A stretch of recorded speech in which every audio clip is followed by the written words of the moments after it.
I'll do the one man band. Oh, never mind. One-man bands are great. This is Flobo Saw on Netflix. Once again, it's me, Flobo. We're sitting here talking about stuff inside the Netflix vault.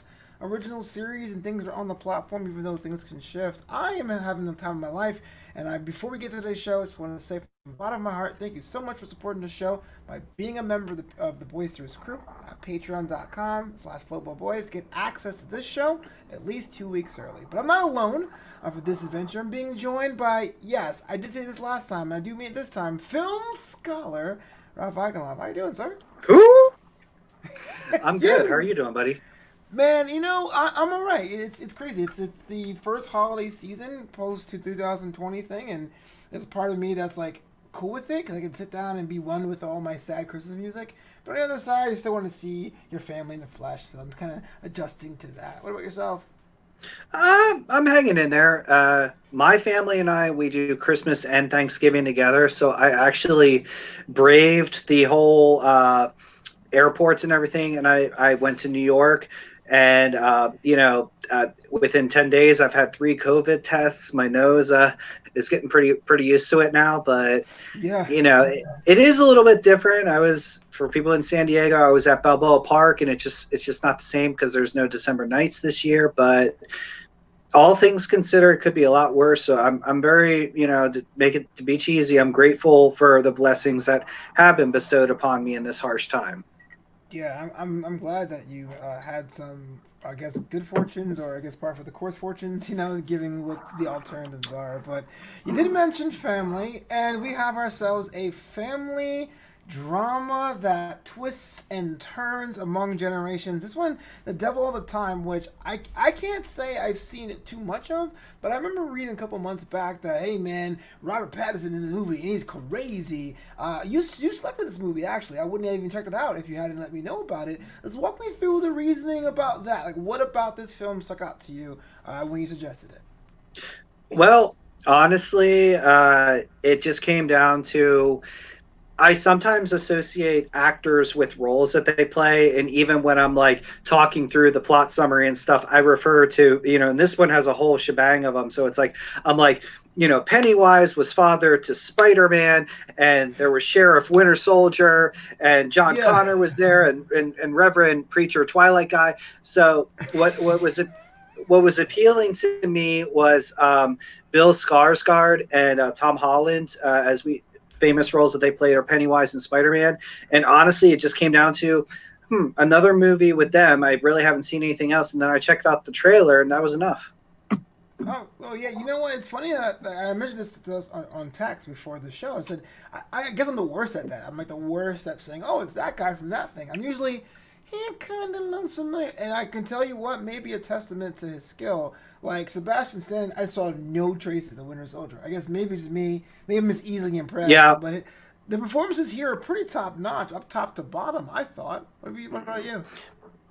yeah, I agree. I think that someone like Robert Patterson, he really does have the stigma of Edward or whoever he played in Twilight. But I'm willing to give him I was willing to give him a chance. He played a scumbag, but he played him well.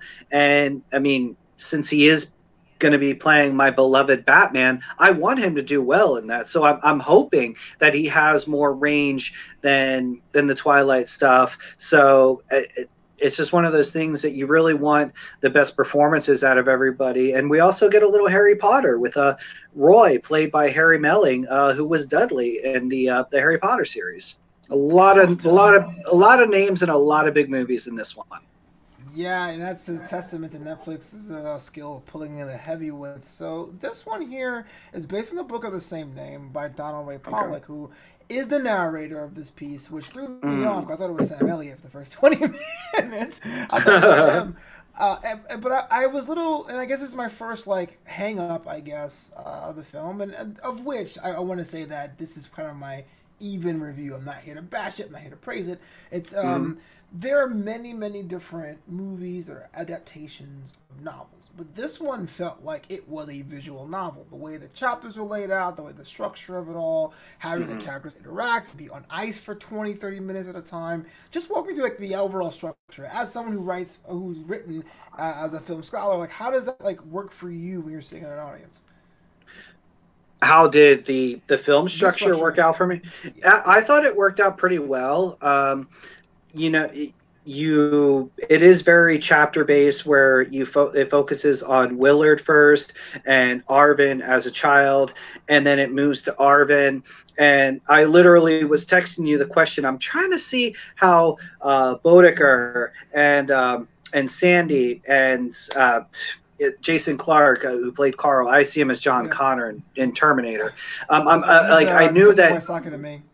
Yeah, I knew that it would tie together, but I was wondering how. But the thing with the narrator, like, I mean, I want to be positive, I don't want to be negative, but there were points where I felt the narrator was there almost as like they knew that they had to fill in the gaps somehow, with whether it was emotional or background or something like that. So sometimes I feel like narrators aren't necessary. So I guess I was wondering, did the narrator, was that an afterthought to try to tie everything together? But with your perception of it's a visual novel, it's like, okay, well, that makes sense. Yeah.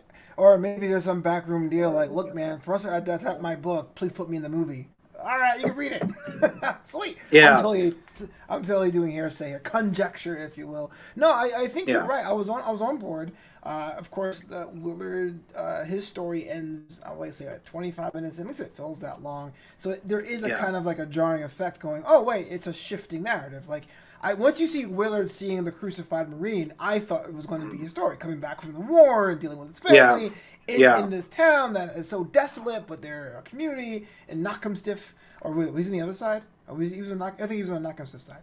So it was kind of like this whole thing. But then when it shifts to Arvin, and can I say Tom Holland did not see a shred of Spider-Man. This kid's got range, man. hmm, Went over to him. I was like, oh, this is a whole day, a whole new interpretation of a movie. yeah. I thought Tom Holland was great.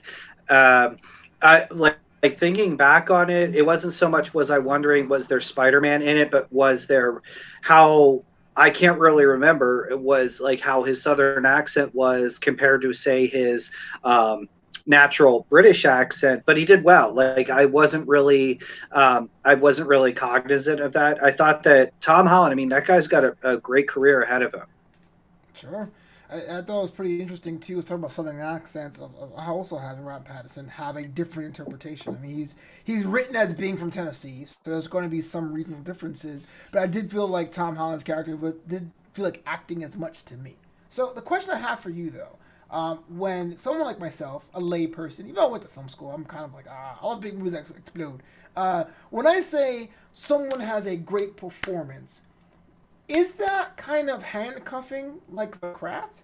Like if I can sit there and say, "Hey, look, this was a great performance. You did great." Am I taking myself out of the movie to say that, or is it kind of like some sort of like artistic thing actors are going for when they're performing? In your opinion?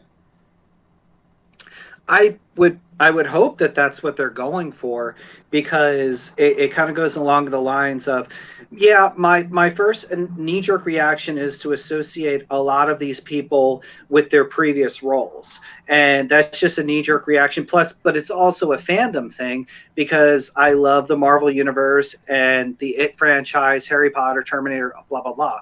But when I say a great performance, I feel like they removed themselves from that role. Like Bill Skarsgård, I didn't see any semblance of Pennywise in him, and kind of like you're saying with Sebastian Stan, I didn't see anything Winter Soldierous. And quite frankly, I mean, I cheated. I looked at IMDb beforehand. I might not have known that that was him.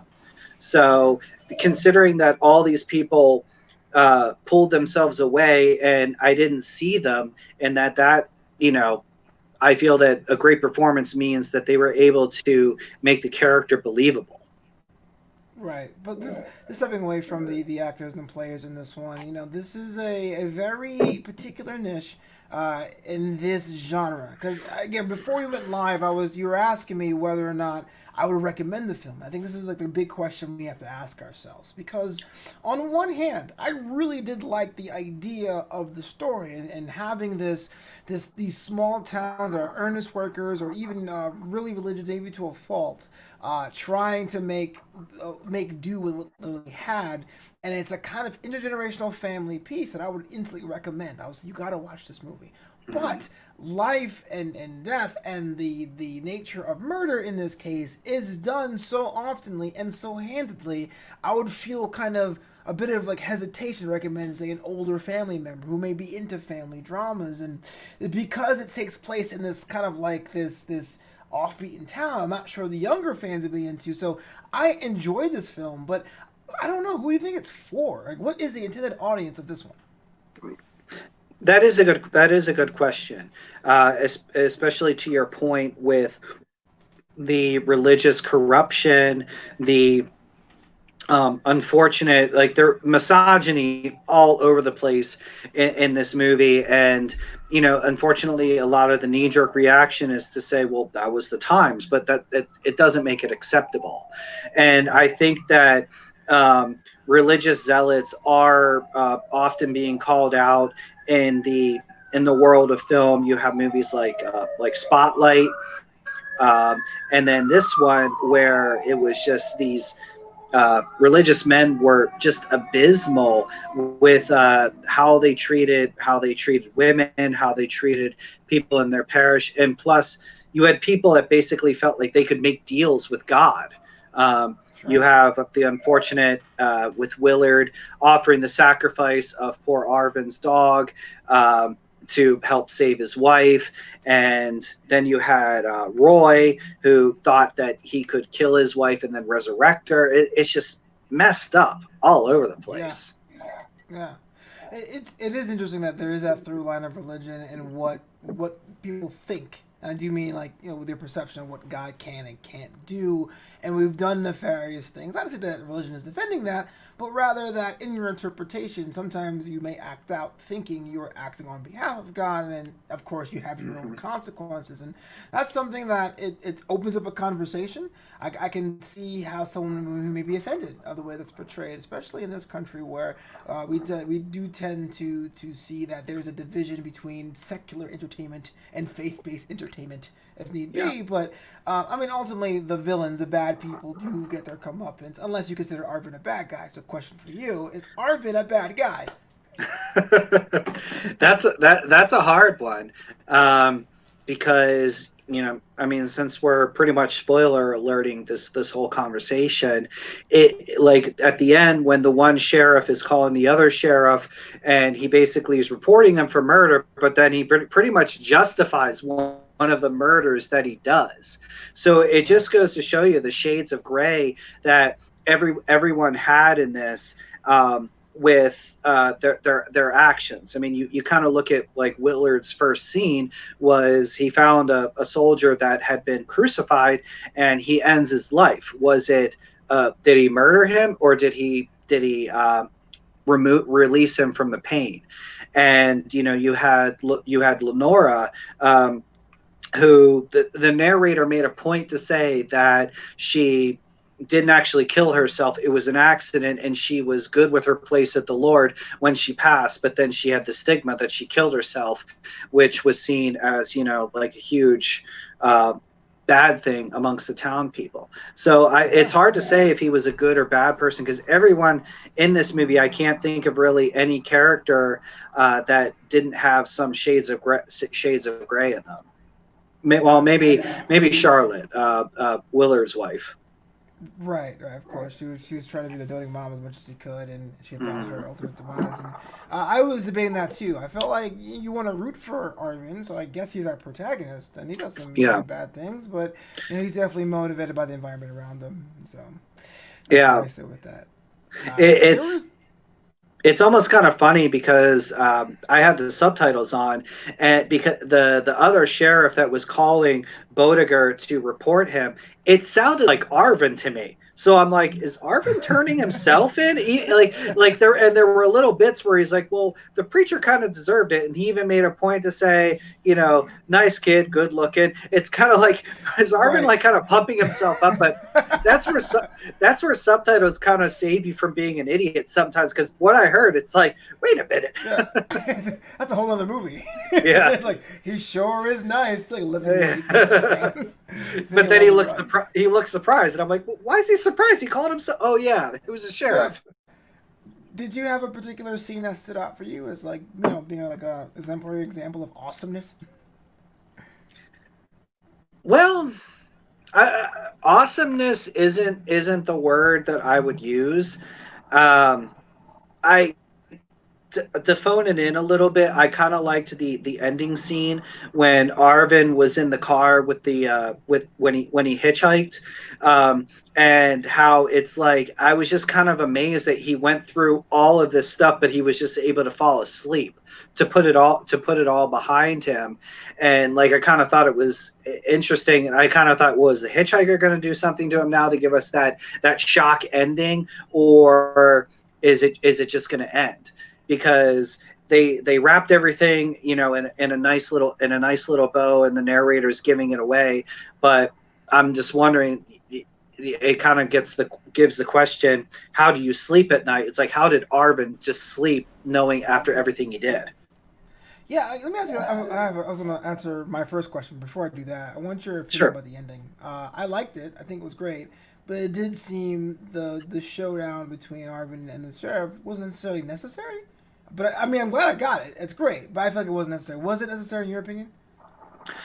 I think it was just really about tying everything up in a bow, because for someone like me, and I don't know how other audiences are, the question is, how is Arvin connected with Bodiger and uh, Teagarden and Sandy, and it all wrapped together. So they kind of just had to, like, put that little bow on it. That's just how I saw it.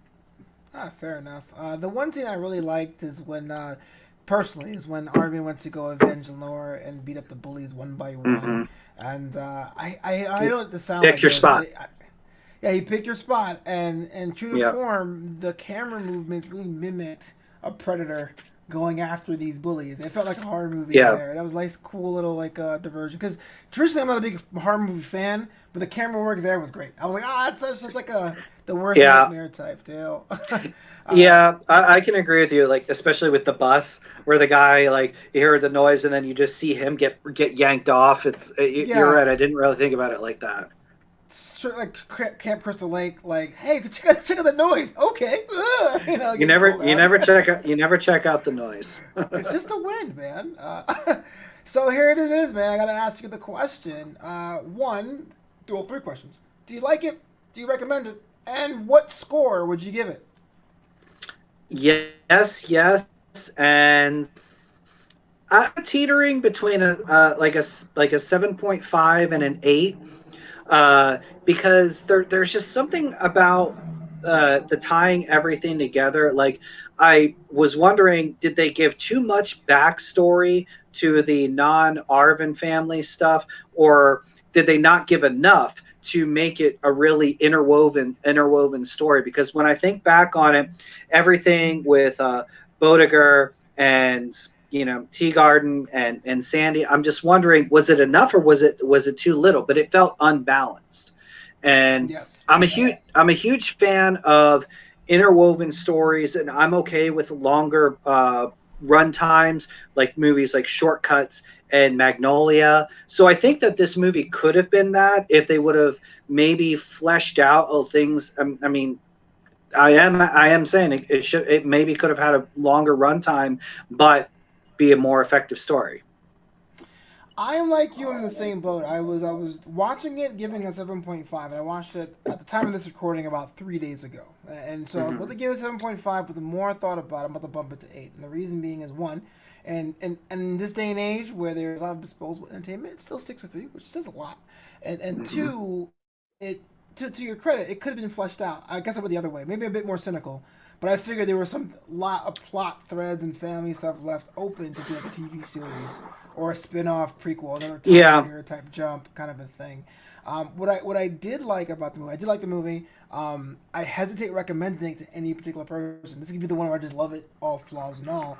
But I think what ultimately pushes it over the line is the performances are really top notch.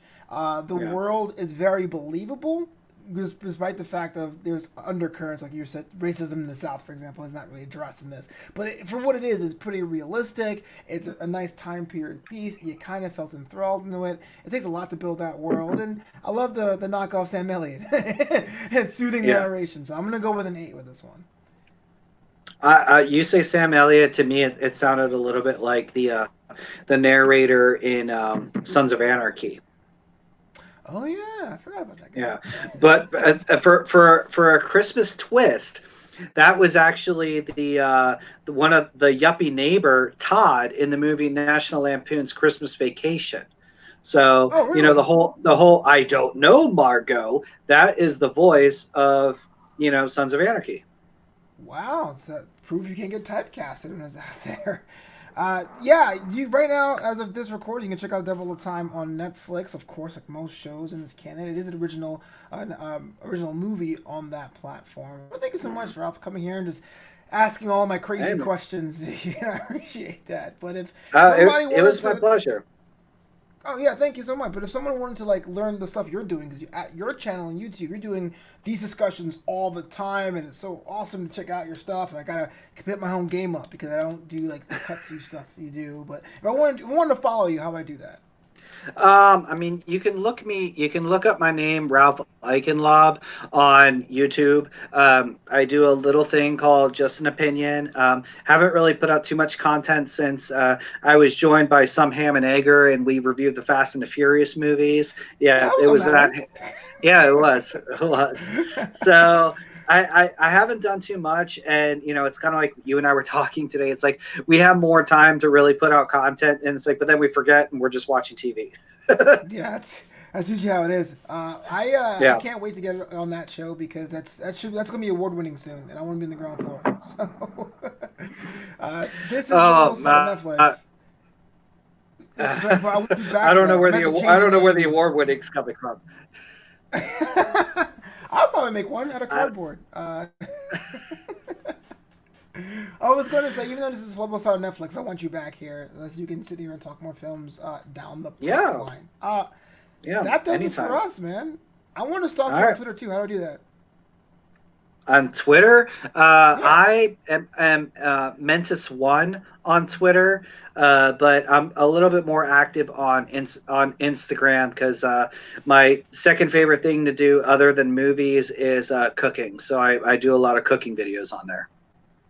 Trying to take all the content ideas. Okay. Well, I'll follow you on Rock and Live on Twitter, man. I appreciate it.